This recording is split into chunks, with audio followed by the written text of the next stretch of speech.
Good evening. Welcome to APTN National News. I'm Melissa Ridgen. The remote community in Manitoba called Shamattawa has declared a state of emergency for a suicide crisis that has left a 7-year-old in critical condition. With more on this story, here's Daryl Stranger. Shamattawa First Nation Chief Eric Redhead is worried about his community. He said there have been a number of suicide attempts in recent months, but 2 recent incidents prompted the state of emergency. One of the reasons why we're calling on additional supports is our health team at the local level is actually, they're fatigued. We've had multiple deaths, natural deaths in the community that affected the health staff and really the entire community. That overlapping grief for our service providers at the local level, it's just overwhelming. And so we're calling on additional supports to be provided to my members. Chief Redhead said a mother of 4 died by suicide and a young child is in critical condition after an attempted suicide. The mother was Chief Redhead's 32-year-old sister. A request was made to Indigenous Services Canada for a child and adolescent mental health therapist, as his main concern is the youth. Indigenous Services Canada says they already have supports in the community. Quote, ISC will assist the community with securing child and adolescent expertise, and has also confirmed that Jordan's principal therapist and a non-insured health benefits therapist are present in the community to provide support during this difficult time. MKO Grand Chief Garrison Satie believes the pandemic has exposed gaps within First Nations communities, including suicide. This is not addressed. It will only escalate, and the situation is critical. And throughout this year, the pandemic has exposed the gaps that exist in our First Nations, and mental and emotional health is an area that we really need to address, because the youth in our communities are suffering and they have nowhere or no one to reach out to. Daryl Stranger, APTN National News, Winnipeg. Parts of Saskatchewan, northwestern Ontario and Manitoba are on fire. One Cree community in Manitoba had to be evacuated late Tuesday afternoon as flames raged towards houses. As Brittany Hobson reports, most band members are back home, but some aren't able to return. Travis Pronto was at his home in Mississippi Cree Nation Tuesday afternoon when things took a turn. I was just looking out my window. I was hearing like helicopters going by like crazy, so I just checked it out and seen all that fire raising to the sky. I heard a big explosion too. The forest fire reached the community located about 400 kilometers north of Winnipeg. Residents from an area called Beardy's Point had to be evacuated out of MCN. Pronto's family was one of them. Before he left, he took some videos of the fire and water bombers in the area. It was really hot, yes. We just thought our whole loop was going to burn and all these houses were going to catch on fire that were on the other side of the bushes there. And we were worried that these new houses that they built where we live were going to catch on fire too. 80 homes were evacuated to nearby Grand Rapids or Thompson. Chief Heidi Cook says 2 homes burned down, but there were no injuries. A firefighting team from Grand Rapids, along with Manitoba Hydro and a specialty team from the RCMP, were brought in to help contain the fire. They watched the fire all night. They put out 23 hot spots overnight and flare-ups, and this morning they said that the area is safe for people to come home. Cook says most of the residents have returned home except for any with chronic health issues or asthma due to the smoke. She added 8 people are affected by the homes lost. The community is working to provide shelter for them. I'm just grateful that everyone was okay and grateful that we have such amazing people to do the job that needed to be done. Wildfire danger levels remain high in the province. There are roughly 30 active fires, with 9 of them being classified as out of control. No other communities have had to be evacuated yet, but there are fires near Lake St. Martin and Dauphin River First Nation. There are also communities dealing with the high smoke levels from the fires. Brittany Hobson, APTN National News, Winnipeg. Thanks, Brittany. A dispute over the protection of old-growth trees in British Columbia has been ongoing for nearly 10 months. This week, RCMP arrested 7 protesters near Ferry Creek on Vancouver Island, enforcing an injunction granted to logging company Teal Jones to operate there. APTN's Lee Wilson has more. So we're here to stand up, and the time is now. Since last summer, an environmental group known as the Rainforest Flying Squad set up blockades to protect old-growth trees in an area known as Fairy Creek. Early last month, the BC Supreme Court granted Teal Jones an injunction to access the area. The Pacheedaht First Nation, the local nation, has a logging deal with Teal Jones. They asked the protesters to stand down. But Pacheedaht elder William Jones, a leader of the protests against the logging, called for more support. The group comes from all backgrounds, and they remained at the blockades and the camps on the logging roads to protect the trees, willing to be arrested for their cause. We're here to protect the trees. Are you willing to get arrested? I may get arrested today, yes. I'm here to protect the old growth trees. And if it takes being arrested to do that, I'll do that. By you blockading this road and preventing Teal Cedar and their contractors from conducting their operations, you are in breach of this injunction order. On Monday, the RCMP started enforcing the injunction, creating checkpoints. While the RCMP were enforcing the injunction, media and local chiefs needed to be escorted with an officer. Yesterday, in a large force, they marched down the logging roads, setting space for protesters, observers, and media. It's important to note that the RCMP is impartial in this. It's important also to make sure that the protesters' rights are being protected with the freedom of protest, but also the freedom of the press for the reporters. We're here to stand for the people who have lived on these lands for generations.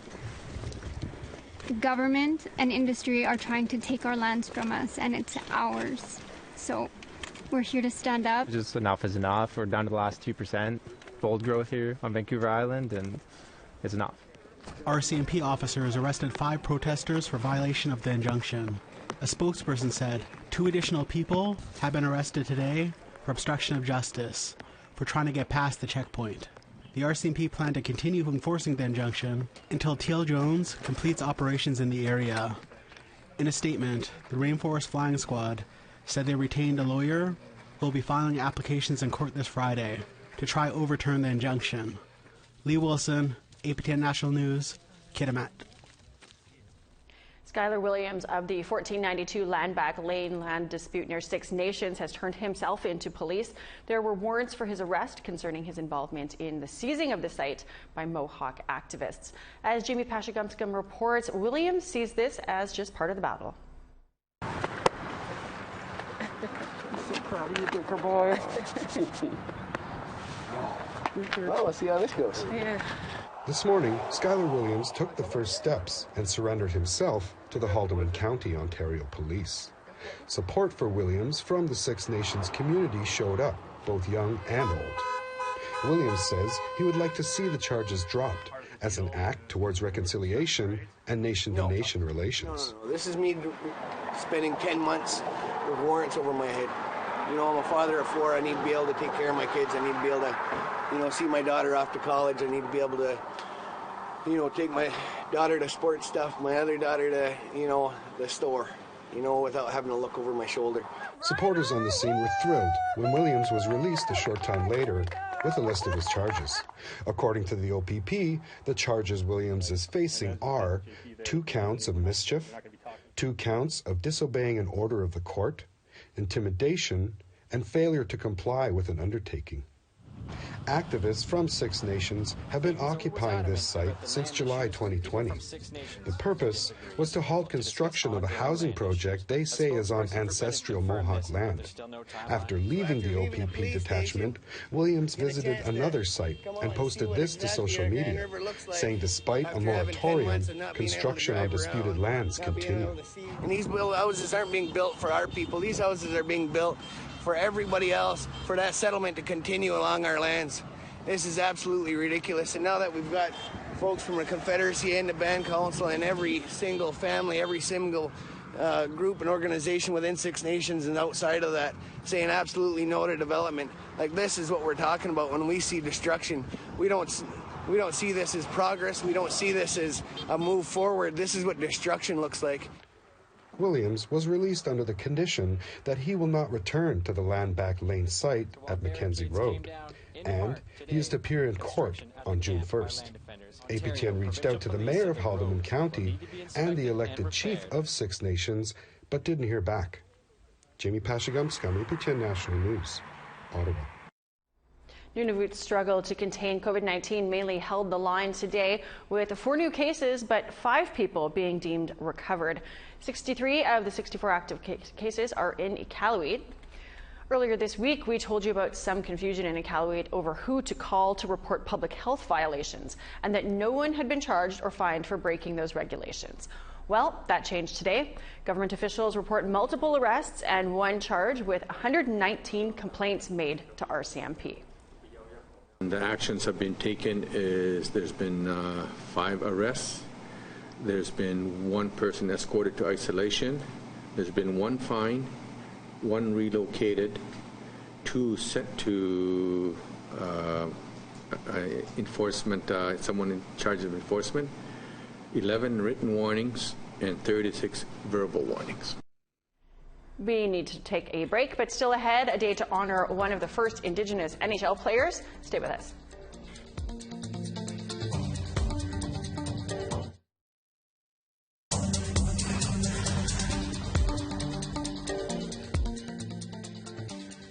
May is Sexual Violence Awareness Month in Alberta, and the Sexual Assault Centre of Edmonton is hiring an Indigenous community liaison. APTN's Chris Stewart has more. Since 1975, the Sexual Assault Centre of Edmonton has been helping victims recover from the trauma of sexual assault.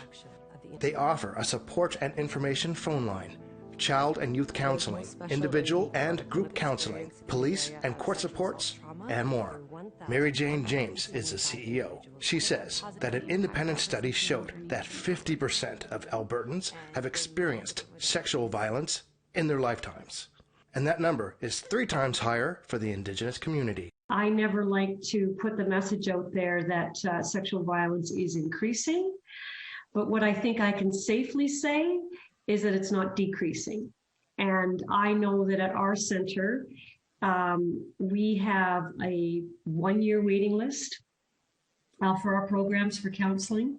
James says that despite the stranger danger warnings, up to 85% of sexual violence is caused by someone you know, and only 5% of victims report it. And that can be in an intimate partner relationship, can be a dating relationship. It can be a friend at school, a coach, a teacher, a faith community member, all of those things. So there is a level of trust. And there also often is a fairly significant level of power imbalance. With sexual violence much higher in the Indigenous community, the Centre is hiring a new position of an Indigenous community liaison. She is hoping to help more Indigenous people who have been traumatized. Let's take a year, let's design a program, let's get out there in the community, boots on the ground, talk to people. What do you need us to be for you? How can we help you? How can we reduce the barriers? How can we make our space as culturally relevant and safe for you? What would it take for us to have you come to our agency to receive that support? The new position starts in June. The Centre can be contacted in person, phone, or at sace.ca. Chris Stewart, APTN National News, Edmonton. Saskatchewan and the City of Saskatoon declared yesterday, May 18th, as Fred Sasakamoose Day. Sasakamoose was one of the first Indigenous NHL players. Here's Priscilla Wolf with all of the details of what the big day was all about. The City of Saskatoon proclaims May 18th, 2021 as Fred Sasakamoose Day in Saskatoon, Saskatchewan. In Saskatoon, Fred Sasakamoose Day was celebrated with the announcement of a statue of Sasakamoose that will go up next to Gordie Howe in front of SaskTel Centre in Saskatoon. Mayor of the City of Saskatoon, Charlie Clark, says it's important to acknowledge his legacy. The generosity of this man to our community and the love and commitment he had for especially the young people growing up here is something that has made a huge difference in our city, and it's going to be great to be able to pay tribute to him with this new statue and sculpture out in front of Saskatoon Centre. The day was also the official launch of Fred's book, Call Me Indian, which is about his life in his own words. He passed away in November, but was able to finish his memoir before his death. His son, Neil Sasakamoose, says his dad worked on the book since 2018, and he was ready to finally have his story told his way. I told my dad, I think you should do this. I think you're 84, 83, 84 years old. I think you should get this done. I really think you should put your history down on paper now. The book was also completed with the help of Neil's son, Zane. He made one condition, and he said, the only way I'm gonna get my words on paper is only through Zane, my son, which would be his grandson. I'm gonna give my story to Zane. I'm gonna talk to Zane, and Zane can record me, and he can ask me questions. Call Me Indian can be purchased on Amazon or in bookstores now. The Fred Sasakamoose statue will be installed at Sasktel Centre in the fall. Priscilla Wolf, APTN National News, Saskatoon. Well-deserved honor, and I'm sure you will be rushing out to buy that book too. It'd be interesting to see what he had to say in there. Well, we need to take one more break, but when we come back, we are going to be tanning moose hides.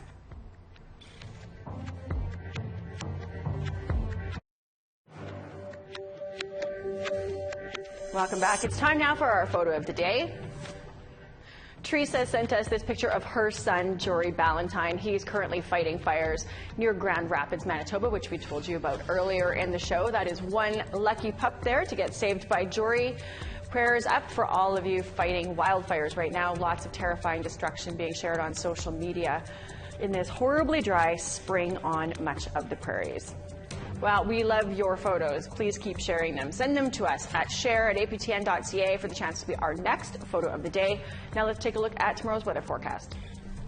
Starting off on the east coast, we got 13 with mostly sunny skies in St. John's, 19 in sunshine for Halifax. Kuujjuaq 17, and some showers expected there. Nukshiwak +1 and a mix of sun and clouds. Chibougamau 24 with showers expected. Quebec City showers too, 28 degrees. Toronto's cloud, 29 degrees, lots of cloud down in southern Ontario there. And in the north too, Kapuskasing and cloudy, 26, 27 in Timmins, hopefully lots of rain up there. Mix of sun and cloud, and 2 degrees for Thompson and Puckatawagan. Rain and 24 degrees expected for Winnipeg. Brandon, 13 and some showers expected.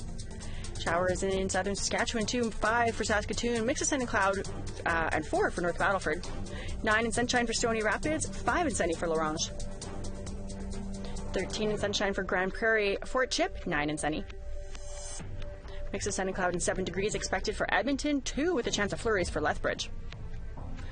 Rain for Kamloops, 20 degrees, 22 in sunshine for Campbell River.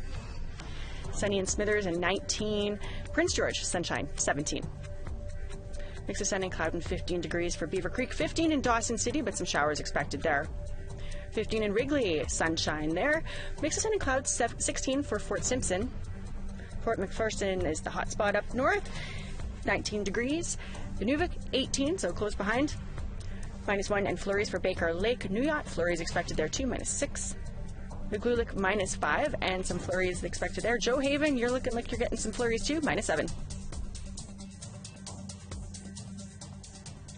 A family in Calgary has spent the past month learning the steps of tanning a moose hide. The hide will provide clothing for the entire family and revive a tradition that has been lost through generations. Tamara Pimentel was lucky enough to join them in this journey. Take a look.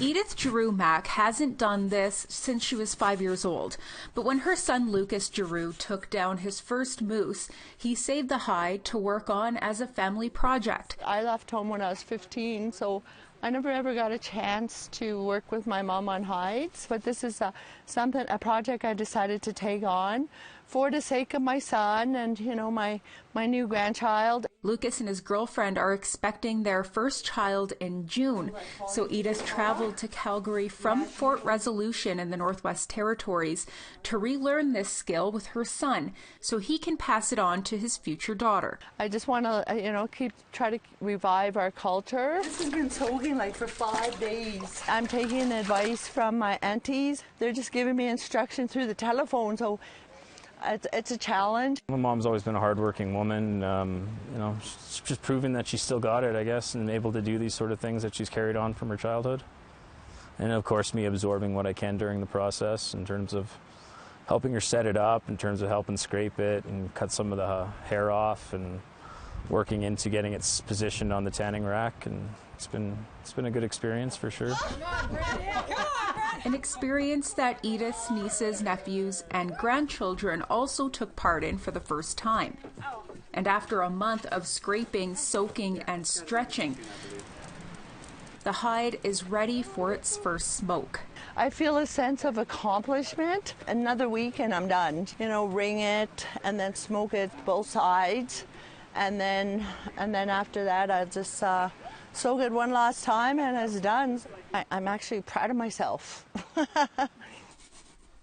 The moose hair has been saved for tufting, and the hide, it'll provide clothing for the family, including the soon-to-be new addition. I did a lot of the other work. I took down the moose, I gutted the moose, I skinned the moose, I butchered the moose. And, getting my mom to come in and do the tanning, the hide part was something that was, tried to keep traditional, and she wanted to do something nice for me, something to give me a token to carry for the rest of my life. Tamara Pimentel, APTN National News, Calgary. Well, the AFN is having an election this year, so on In Focus today, we took the time to consider where the organization has come from and where it should be going. George Manuel is a founder of what's now AFN. His daughter, filmmaker and educator Doreen Manuel, was one of our brilliant guests. Here's a clip.